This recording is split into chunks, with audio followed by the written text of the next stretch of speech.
Et on va terminer avec le câble qui aurait pu qui possiblement a atteint un point bas. Oui, c'est ce qu'on espère. Alors notamment après la démission de Monsieur Starmer la semaine dernière, qui était latente depuis un moment, on attend maintenant la nomination d'un nouveau Premier ministre. Alors les consultations, elles auront lieu du 9 donc au 15 juillet.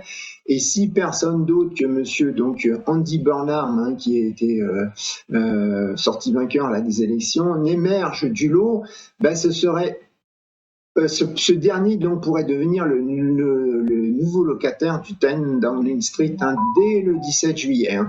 Alors, il y a le départ de la chancelière, l'échiquier, Madame Rachel Reeves, qui serait mal vu, car elle est vraiment appréciée des marchés financiers pour sa je dirais, son respect du côté fiscal. Je dirais alors, on fera gaffe quand même aussi, puisque ça va jouer dans le fait qu'on a un point bas, qu'on pourrait avoir un point bas sur la paire, ces positionnements sur les marchés de futurs qui sont vraiment extrêmement short sterling. On va avoir aussi, concernant le dollar, comme on vient de le dire avec la paire Rodol, son avenir qui pourrait dépendre plus du rapport sur l'emploi que du discours du forum de Sintra et du discours de Warsh. Du discours de Warsh, je veux dire, au forum de Sintra. On surveillera aussi les flux de fin mois qui sont aussi des flux de fin de semestre pour l'ajustement des couvertures sur le dollar qui vont s'inviter évidemment dans la danse aujourd'hui et demain.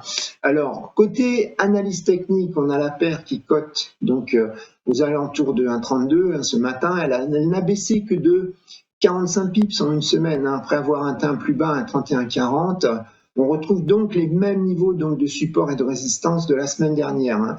Donc à savoir, on a un 31, 40, 80, le 80 était un peu enfoncé évidemment, niveau qui a souvent fait office de support de résistance, il avait servi comme support par 3 fois en 2025, et c'est le niveau qui a été donc testé la semaine dernière et sur lequel la paire a rebondi.